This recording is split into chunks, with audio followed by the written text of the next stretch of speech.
have a look back at some of the ongoing COVID inquiry.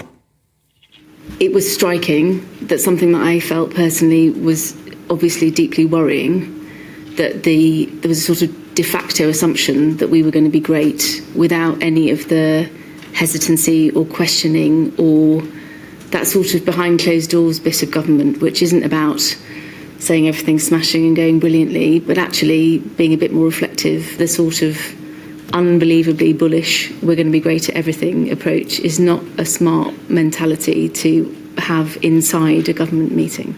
What was your view on whether or not, across the general approach throughout the pandemic to the exercise of that balance, do you think that balance was correctly struck in the eventuality or not? At the time, it probably felt uncomfortable. Where, quite frankly, where we had lockdowns, for example, and people's movements were being restricted, and the public discourse would be why these protests happening. Of course, those are difficult challenges. It feels uncomfortable. And then the role of the police is clearly to facilitate, enable those expressions of free speech and expressions that the public felt strongly about. I mean, Black Lives Matters in particular, in a peaceful and respectful way. Recollection was that on occasion where legislation or regulations would emerge, even the Home Office team seemed quite surprised. And we put it there in hours. Perhaps the best example, there was a regulation that was going to change at 1 minute past midnight on a particular day, and we received the signed off regulation, signed off by the Secretary of State for Health and Social Care at 11:45. So we had precisely 16 minutes. You yourself draw a clear distinction between the substantive decision-making process, which you describe as stupid decisions being taken, and the issue about the correctness of the figures themselves. These might have been significant decisions. They might have been insignificant decisions. I simply don't know. What I would say is there was no estimated cost of a lockdown, if you like. There was no way to basically say a lockdown will cost you X, or indeed a lockdown of this form will cost you X, but of a different form will cost you Y. And so the inquiry goes on. Well, Oxford Professor Carl Heneghan is one of the most prominent scientists to criticise the lockdown approach to the pandemic and has accused the inquiry of bias and failing to give critics a fair hearing. Yeah, well, he joins us now.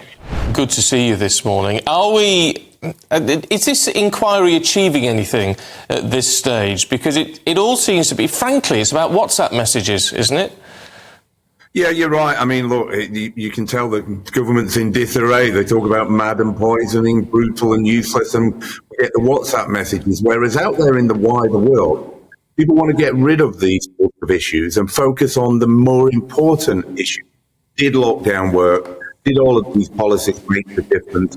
Who made the decision on what basis? But this inquiry is not going there. It's just more interested in government decision-making without asking questions whether these interventions actually worked or not. And I think what you're seeing is everybody blaming everybody else. It wasn't me, it was them. And therefore leading up to the fact that we get to Boris Johnson right in December and say, you was the problem, it was a disarray, it was you that was the problem, as opposed to understanding, which I think we're really interested in, is to what extent did lockdown make a difference or not? What were the harms? What were the benefits? And should we do it again? I mean, you've actually given evidence to this inquiry. Did they ask you the questions you wanted to tell them the answers to? No, we didn't go into, I was asked to prepare all about test and tracing, issues around cases, deaths, care homes. All of that was in my evidence submission, but we completely ignored that because it was sidelined. And what we were more interested in is trying to say, were you fit for purpose for decision making? Who was asking you the questions? And what happened as well is there's so few people who can present the facts and the evidence and the data that I think actually the inquiry is getting lost more in the tittle tattle people, and it's confused, I think, about its remit, because clearly, for instance, when Priti Patel said the rules were confusing, you want to understand, well, what's driving those rules? Did they actually make a difference? Was it correct to fine people, or should we be relying on voluntary behaviour as a way forward, as it do in Sweden? So that, I mean, what you seem to be saying is that, you know, this is all about a blame game. This is all about being retrospective and saying, well, who did what and why, rather than saying, if and when this happens again, how do we actually deal with it in a more scientifically effective way? Not only that, it's a very expensive blame game if you look at the cost of the inquiry. And what you're right to say is, in the future, it'll be a completely different set of people. It's a completely different set of people right now. I'm amazed at how many people jumped ship in the midst of the biggest crisis we've ever faced.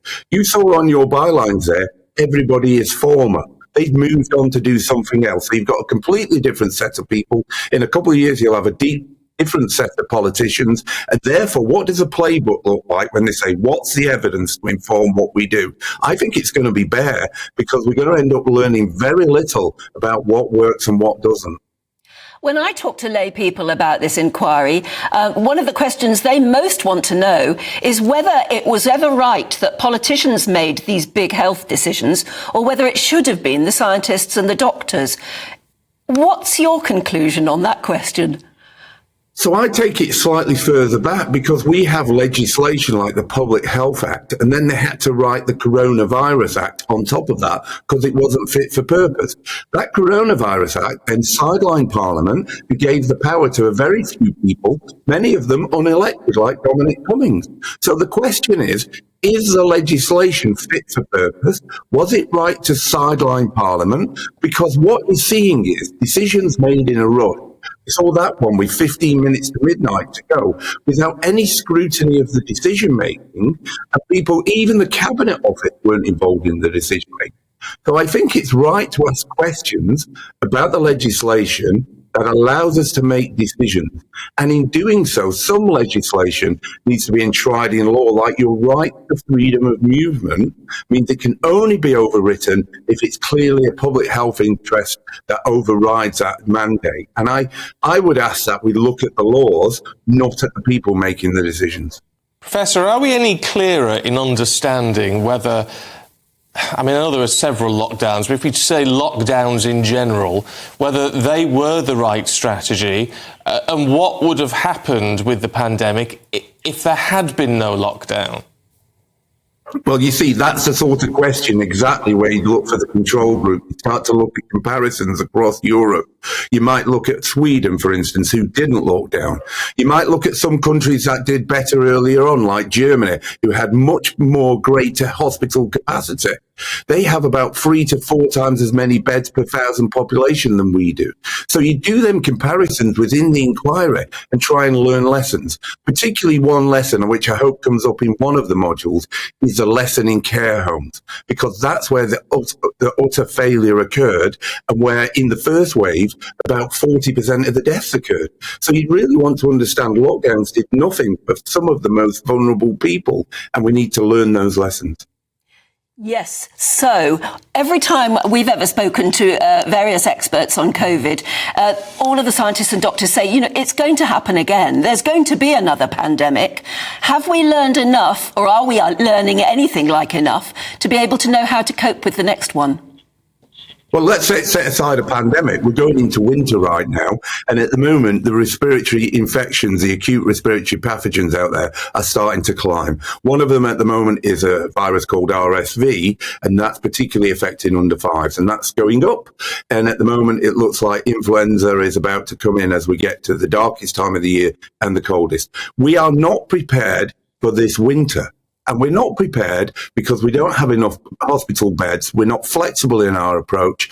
And about 17 of the last 20 winters, we've had a winter crisis emerge in the media that says the NHS is going to fall over. Luckily, it hasn't. But actually, if we're not prepared for winter, how can we ever be prepared for a pandemic when we need more resources, more capacity? And that's the question to me. Let's get the NHS prepared for now. make sure it's flexible and has capacity, it has enough ability to provide PPE, and then think about what do we need in terms of the NHS to ensure we don't lock down on the basis we need to protect the NHS. One of the strategies involved, they had groups of people looking at sort of social cohesion and things, didn't they, during lockdown, and how people would obey the rules and if they'd behave themselves. And I was one, I'll be honest, I was one of those people who sort of was quite happy to obey the rules and do what I was being told.